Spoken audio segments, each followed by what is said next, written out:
ትውልዱ ከአክሱም ነው። ስሙ ባኮስ ወይም አቤላክ ይባላል። በአንደኛው መቶ ክፍለ ዘመን ከ34 ዓመተ ምህረት እስከ 46 ዓመተ ምህረት በኢትዮጵያ ላይ ነግሳ ለነበረችው ለንግስት እንደኬ ባለሟልና በገንዘቧ ላይ ሁሉ የሰለጠነ ሹማ ስለነበረ መጽሐፍ ቅዱስ ጃንደረባ ይለዋል። በዓለም የክርስትና ታሪክ የኢትዮጵያ ቤተክርስቲያን ቀዳሚውን ስፍራ የያዘችና ሐዋርያዊት ለመሆኗ ምስክር ከሚሆኑ ታላላቅ የቤተክርስቲያን አባቶች መካከል ባኮስ ቀዳማዊ ነው። ኢትዮጵያውያን ከዘመነ ብሉይ ጀምሮ ሕዝበ እግዚአብሔር ከሚባሉ እስራኤል ጋር በአምልኮተ እግዚአብሔር ከሚኖሩ ሕዝብ ስለመሆናቸው ቅዱስ መጽሐፍ ይመሰክራል። አያሌ የታሪክ መዛግብትና የአርኪኦሎጂ ምርምር ውጤቶችም ይህንን እውነት ያረጋግጣሉ።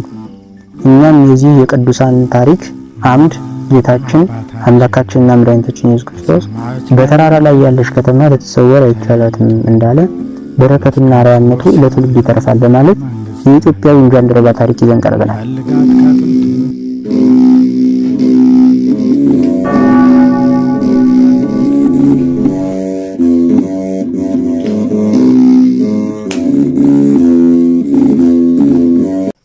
ከጥንት ዘመን ጀምሮ ኢትዮጵያውያን እንደ እስራኤላውያን ልማድ በየዓመቱ ለበዓለ ፋሲካ ወደ ኢየሩሳሌም ይወጡ ነበር። ጃንደረባውም ወደ ኢየሩሳሌም ሊሰግድ የመጣው ይህንን የአባቶች ሥርዓት መሰረት በማድረግ ነበር። የዚያ ዘመን ጉዞ ከኢትዮጵያ ወደ ኢየሩሳሌም ለመድረስ 4000 ማይልስ መጓዝ ግድ ይል ነበር።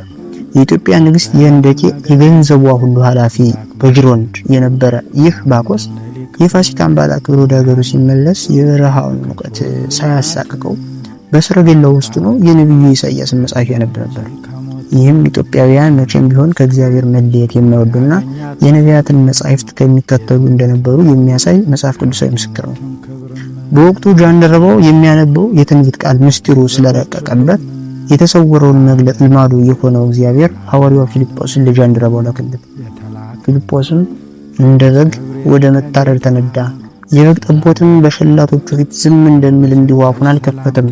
በውርደቱ ፍርዱ ተወገደ፣ ሕይወቱ ከምድር ተወግዳለችና ትውልዱንስ ማን ይናገራል? ኢሳይያስ 53 ቁጥር 7 ላይ ያለውን የትንቢት ቃል አሰምቶ ሲያነብ አገኘው። በሙሉ የምታነበውን ታስተውለዋለህን ሲልም ጠየቀው። ጃንደረባውም በተለመደ የኢትዮጵያውያን ትሕትና የሚመራኝ ሳይኖር እንዴት ይቻለኛል ሲል መለሰለት። ወደ ሰረገላው እንዲወጣና አብሮት እንዲቀመጥም ፊልጶስ ጋበዘው። ፊልጶስ ከመነሻ እስከ መድረሻ ዘርዝሮ ወንጌልን ሰበከለት። ጃንደረባውም አመነ። ወደ ወንዝ በደረሱም ጊዜ ጃንደረባው እነሆ በውሃ እንዳልጠመቅ የሚከለክለኝ ማን ነው ሲል ጠየቀ። ፊልጶስም በፍጹም ልብ ብታምን ተፈቅዶልሃል አለው።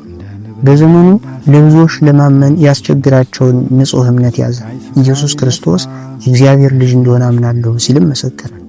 ከኢየሩሳሌም 20 ማይልስ ርቀት ላይ ከምትገኝ ቤተሳሮንና ከኬብሮን መካከል ካለው ኮረብታ ስር የምትመነጨው ወንዝ ሲደርሱም አጠመቀው።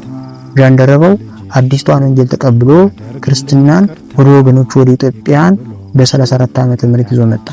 ቅዱስ ዮሐንስ አፈወርቅ ጃንደረባው ለወገኖቹ ሐዋርያ ሆነ ሲል እንደተናገረው ወደ ሀገሩ ከተመለሰ በኋላ ትምህርት ክርስትናን ሰብኮ በርካቶቹን አሳመነ። ቀጥሎም ሀብቱን ስልጣኑን ትቶ ከኢትዮጵያ እስከ ህንድ ድረስ እየተዘዋወረ ወንጌልን ሲያስተምር ቆይቶ በሀገረ ሊቢያ በሰማዕትነት አርፏል። የቅዱስ ባኮስ የኢትዮጵያዊ ጃንደረባን አቤላክ ረድኤቱ በረከቱ አይለየን። አሜን።